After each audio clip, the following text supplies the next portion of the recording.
Apple has done it again with the MacBook Pro 16-inch M3 Max. While it retains the same fetching design and gorgeous mini LED display as the previous M2 Max model, this premium laptop's performance is currently second to none. The steep $3,499 starting price stings, but professional creatives and even gamers will get their money's worth. The new 16-inch MacBook Pro with the M3 Max chip is the most powerful laptop we have ever tested. I know I said that about the MacBook Pro 16-inch with the M2 Max processor released earlier this year, but Apple has outdone itself once more with this monstrous notebook. It's easily one of the best MacBooks yet. Other than the new space black color that diminishes fingerprints, the latest MacBook Pro 16-inch is virtually identical to previous models. That means you still get a gorgeous 16-inch Liquid Retina XDR display, plenty of ports and a sleek, sturdy design. But there's a whole lot of power underneath the familiar chassis thanks to the M3 Max processor. To be clear, the 16-inch MacBook Pro with an M3 Max chip isn't for everyone, and not just because of its lofty $3,499 starting price.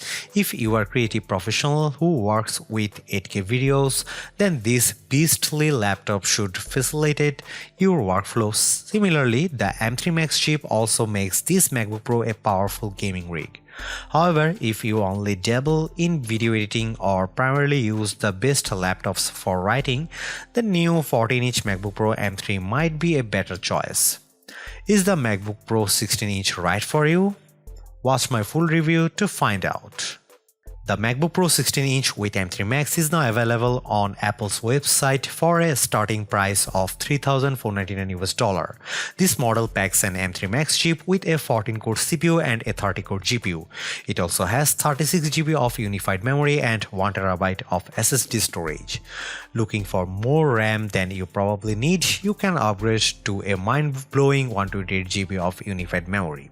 However, this much RAM is only available with an M3 Max chip featuring a 16-core CPU and 40-core GPU. In total, you would pay $1,300 extra for this memory boost. For $2,200 more, you can get a terabyte of storage. Apple sent us the most spaced out model possible, which has the maxed out M3 Max chip, 128 GB of RAM and an 8 TB SSD. This configuration would set you back an eye-watering $7,199.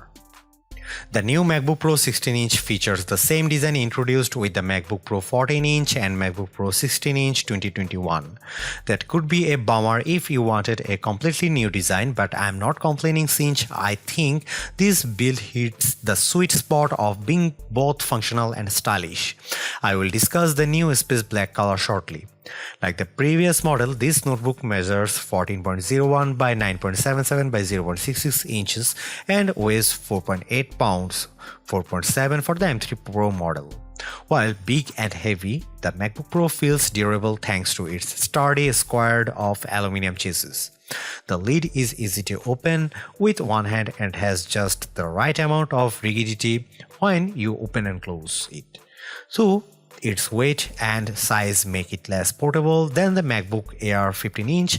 The Pro feels good to hold when carrying it around. The thin bezels surrounding the 16.2-inch display allow you to see more of whatever you are watching or working on. Before you ask, yes, the notch at the top center of the display hasn't gone anywhere. That might bother some of you, but I have gotten used to the notches on these machines. On a screen this week, I rarely notice the notch. Let's talk about the new space black color. Yes, it looks incredible, but the best part is that the finish has an anodization seal that reduces fingerprints. Reduces is the operative word since you will still get fingerprints on this machine. They are just not as apparent as they would be on a silver or a space gray chassis. I probably shouldn't get as excited about a new color as I am, but it's impressive stuff.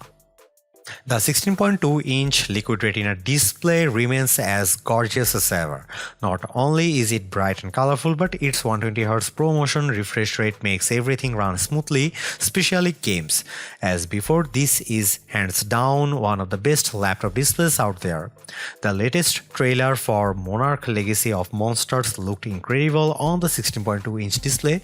I was especially impressed by the amount of details seen on the various monsters, including the big guy Godzilla. Most of the trailer is dark, but everything appeared crisp and clear. The final shot of Godzilla roaring in a desert during the day was nice and bright thanks to the XDR display. Our lab tests confirm my experience with the 16-inch MacBook Pro's panel.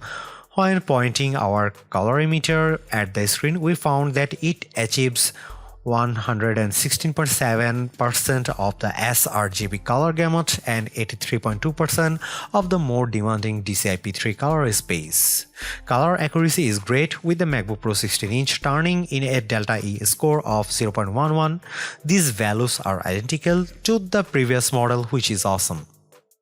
HDR brightness is also comparable to the M2 Max version, hitting 1546 nits of brightness when displaying HDR content on 10% of the display and 1123 nits of 100% of the screen.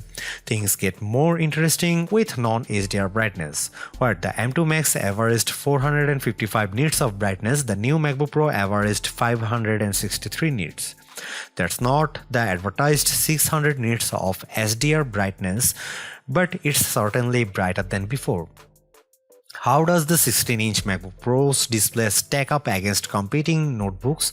The display on Apple's laptop gets brighter than both the Samsung Galaxy Book 3 Ultra and the latest Dell XPS 15 OLED. Samsung's device delivers comparable color saturation and accuracy, while Dell's laptop has more saturated colors and slightly less color accuracy. The 6-speaker sound system made my ears happy thanks to the rich, deep sound quality. Roaring monsters and booming explosions in the Monarch trailer sounded cinematic, with even small details coming through clearly. The detuned guitar riffs in Nevermore's Enemies of Reality sounded appropriately bassy. Overall, the laptop's speakers deliver excellent sound on podcasts, movies, and music.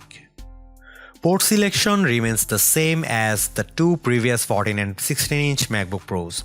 You will find 3 Thunderbolt 4 USB-C ports, an SD card slot, and an HDMI port. There's also a headphone jack and a MagSafe port. The latter is still one of my favorite features on the redesigned MacBooks released in the last couple of years. The HDMI 2.1 port supports up to 8K resolution on an external monitor at 60Hz. Conversely, you can connect to a 4K display at up to 240Hz. The M3 Pro chip can support up to 2 external displays, and the M3 Max chip can manage up to 4 displays. Let's get to the juicy part, performance. While the M2 powered laptops we have reviewed certainly offered more power than their immediate predecessors, the jump wasn't as spectacular as when Apple moved away from Intel Silicon. Even if the M3 bump isn't as significant as that seminal moment, the jump from M2 to M3 is still remarkable. This is especially true for the 16-inch MacBook Pro kitted with the M3 Max chip. As expected, the new MacBook Pro had no trouble handling my everyday workflow, which usually consists of multiple open tabs. Even when I had upward of 30 open tabs with a YouTube video playing in the background, the M3 Max powered laptop never broke a sweat. The MacBook Pro earns its Pro moniker when you are editing videos. To illustrate this, our video editors rendered the same 9-minute 4K video on the 16-inch MacBook Pro M3 Max laptop and an older 14-inch MacBook Pro with M1 Max. The M3 Max machine completed the task in less than 5 minutes, while the M1 Max laptop had barely rendered 50% of the video during the same amount of time. Our lab tests confirmed our anecdotal evidence. On Geekbench 6, which measures CPU performance, the MacBook Pro 16-inch with M3 Max notched a single-core score of 3200 and an incredible 21,711 multi-core score. For comparison, its M2 Max predecessor scored 1,993 and 15,173 respectively on the same test. On Geekbench 5.4, the older M1 Max notched at 1,781 and 12,683 on the single or multi-core tests. In short, the M3 Max is roughly 20% faster than the M2 Max and 45% faster than M1 Max. In our Handbrake video transcoding test, the M3 Max driven MacBook Pro 16-inch transcoded a 6.5 GB 4K video to 1080p in 2 minutes 34 seconds. That's about twice as fast as the M2 Max, which need 4 minutes and 03 seconds.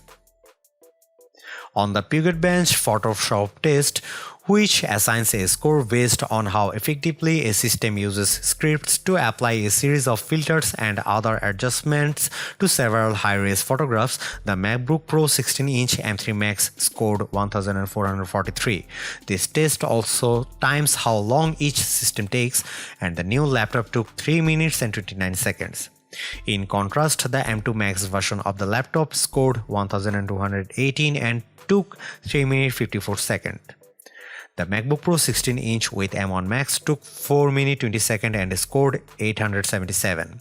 As for the Galaxy Book 3 Ultra, it lagged far behind with a score of 822 and a time of 6 minutes 1 second. During its Scary Fast virtual event, Apple boasted about the M3 lineup's enhanced GPU. All M3 chips now feature dynamic caching, which allocates the use of local memory in hardware in real time and only uses the exact amount of memory needed for specific tasks. Hardware accelerated ray tracing is now possible thanks to the new M3 chip. The updated GPU also brings hardware accelerated mesh shading to Mac. This is all well and good, but how does that translate to real-world use? I found that gamers like Baldur's Gate 3 and Lies of P looked exquisite on the M3 Max-driven MacBook Pro 16-inch with their respective worlds rendered in stunning detail. The living environment in Baldur's Gate 3's opening with its pulsing red walls made me feel appropriately uneasy, as did the corpse train station in Lies of P. Frame rates also consistently high on both titles, fluctuating between 70 and 130 frames per second, depending on the amount of on-screen action. Lies of P has an option to enable or disable metal effects, which is Apple's answer to Nvidia and AMD's upscaling technologies. Frame rates remained in the 130 range with metal effects enabled and around 70 to 80 with the feature disabled.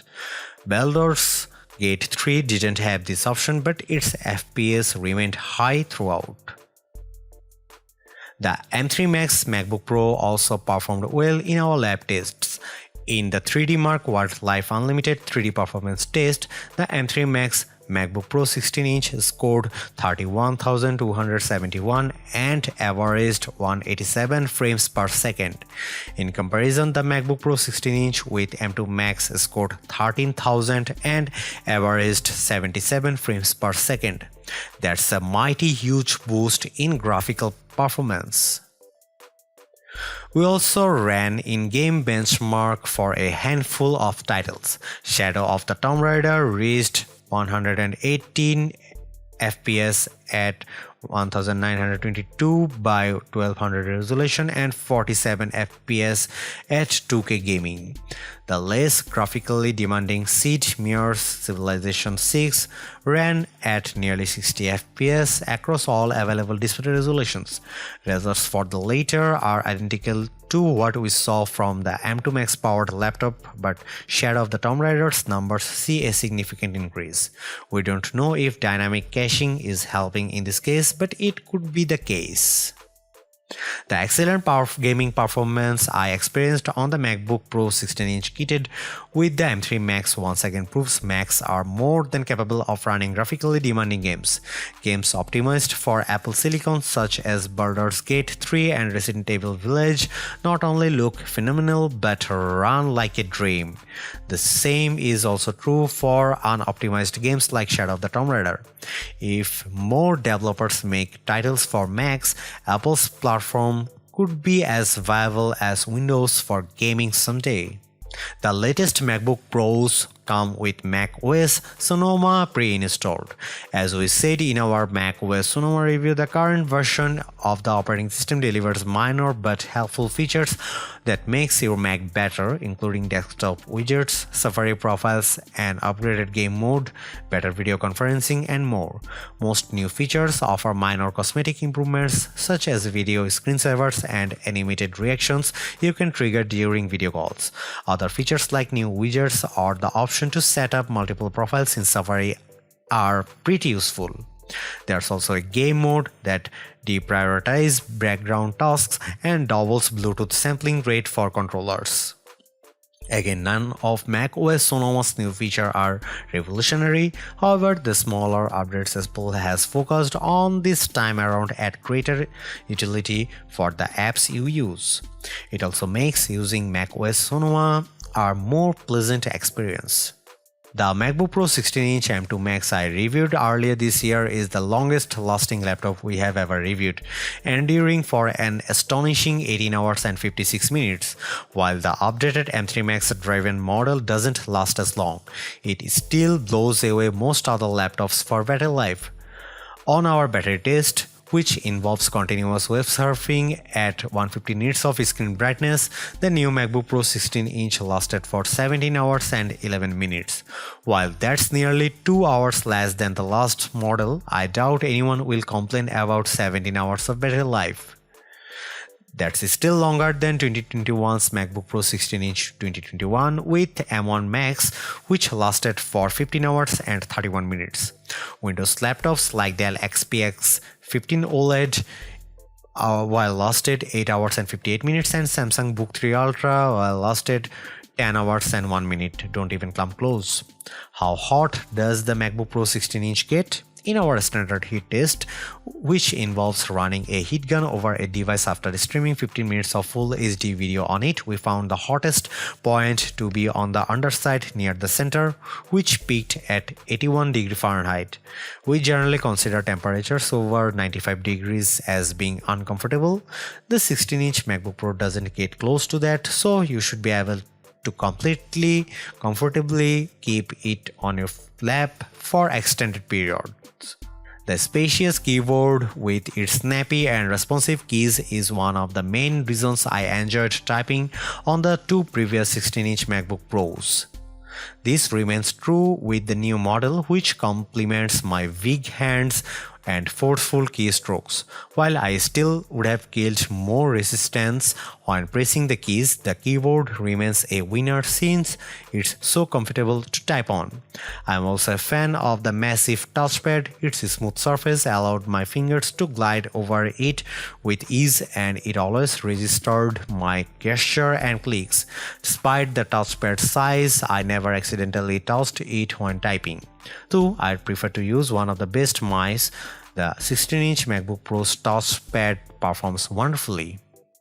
The 1080p FaceTime webcam on the new MacBook Pro 16-inch is perfect for video calls or the occasional selfie. Apple says the image signal processor and neural engine in all M3 laptops provide better picture quality. I didn't notice much difference myself, but as you can see from the shot above, the picture is vibrant if somewhat blurry. At the risk of sounding redundant, the MacBook Pro 16-inch with the M3 Max is truly the most powerful Apple computer we've ever tested. As my review demonstrated, this spaced out laptop not only beats its predecessors but also smokes comparable Windows laptops. If you are a professional video editor, you will tear through projects faster than before, and if you are a gamer, the M3 Max delivers Windows PC quality gaming for titles optimized for Apple Silicon. Also, the new space black finish makes an already awesome product even better. Right now, the MacBook Pro 16-inch with M3 Max is the premium Apple notebook. However, it's not for everyone. If you mostly use computers for writing, web surfing, and watching videos, you are better off with either the $1,599 MacBook Pro M3 or the even cheaper $1,299 MacBook Air 15-inch. Folks like myself who dabble in video editing and enjoy occasionally gaming on Macs would do well to consider the 14 or 16-inch MacBook Pro with M2 Pro, which starts at $1,999 and $2,499 respectively. While I can't recommend the MacBook Pro 16-inch with M3 Max to everyone, it's an absolute beast of a laptop that proves Apple Silicon's might. As before, Apple has set a new standard that its competitors must now live up to. If you own an old Intel MacBook Pro or even an M1 Max powered laptop and need more power, you can't do better than this. Thanks for watching. See you in the next one.